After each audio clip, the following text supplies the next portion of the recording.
ka ba ng or tinatry mo bang kompletuhin ang simbang gabi? Okay. Okay, gets ko naman. Pasensya na, Lord. Oo. Sorry na, Lord, hindi naman ibig sabihin nito na hindi kasi naman ayoko naman magsinungaling, ayoko naman sabihin, kaya, taon-taon na kompleto. Mamaya tamaan ako ng kidlat, naglagan ako ng kisaminaw. Wala namang masama dun sa hindi mo nakokompleto or hindi mo na, kasi depende din naman yan sa life mo eh. 'Di ba? Kung pang umaga yung alanganin, basta alanganin. Pero I think 'di ba, syempre kaya ginawa na yung kasi 'di ba noon parang sobrang aga lang. So ngayon meron na ring gabi. Para feeling ko para hindi na siya rason. So gabi talaga. Oo, may gabi talaga. Advance yun eh. Ano yun eh? Advance ng isang araw yung gabi. Okay. Kung paano nyo intindihin yung advance ng isang araw yung gabi. Medyo naguluhan nga. Hayaan nyo na. Matagal na simbang gabi yung tawag, di ba? So parang recently lang na naging gabi. Hindi naman siya recently. Pero feeling ko yung dahilan kung ba't may gabi na talaga. Kasi ang pagkakaalam ko dati, nung bata pa ako, madaling araw lang siya. Okay. Oo, hindi naglalagay ng gabi. Pero maaaring matagal na pala. Baka antok lang ako. Baka nakainom lang kasalanan ng mga magulang natin, hindi tayo tinuruan ng tama nun. Oo, alam mo, may mga bagay na isinisisi ko talaga sa mga ninuno natin.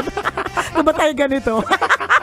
Kasi pagkakaintindi natin, nagsisimba tayo noon, madaling araw. Kasi gigisingin ka talaga na madaling araw na kasi 4 a.m. ang simba eh. Oo, pero ang tawag talaga simbang gabi. So tayo naguguluhan, simbang madaling araw, simbang gabi. Oo, ganon. Pero yan. kasi kaya din naman simbang gabi kasi madilim pa.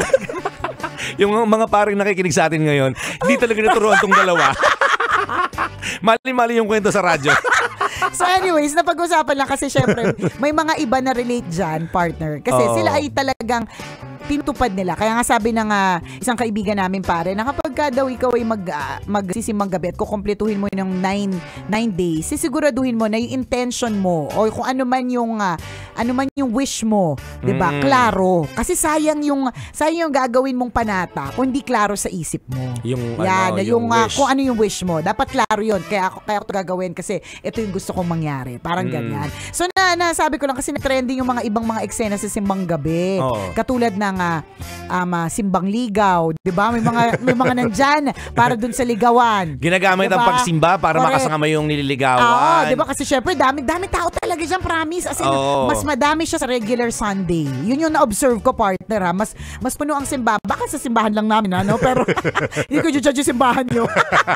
Pero yun yung pansin ko na mas punong-puno. Siguro kasi ang dahilan lang din, iisa lang dalawang misa. Hindi katulad na pag Sunday, marami kasi. So maraming options. So hindi kasing puno, di ba? So, pero dahil nga ang daming tao, may mga simbang nagliligaw.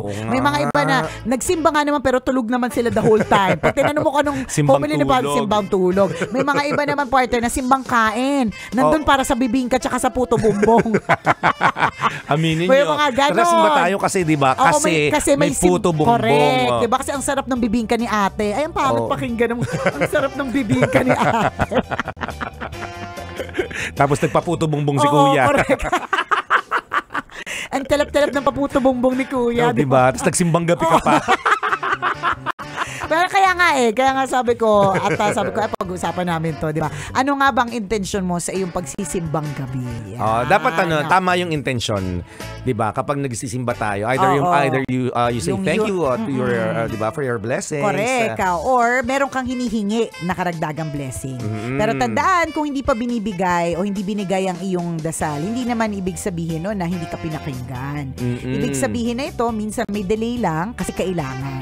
Diba? Hindi ka naman Diyos para malaman ito. Diba? Mas alam ng Diyos kung para sa iyo na yung hinihiling mong yan. At isa pa, dapat hindi lang simbang gabi, makakaalala sumimba. Yes! Diba? Magsimba tayo sa oras ng pagsimba. Correct. Isang diba? Lalong na paglinggo. Yes! True, lalo to lang halong eklaro. Maraming salamat sa pagtutok sa amin ngayong Feel Good Lunes. Muli ako po si Nicole Ayala. At ako naman si Chris Chuper. Na nagpapaalala, kung yaman ang turing mo sa iyong mukha. Halika, ibaw natin sa lupa. Now na! Tara, kape na!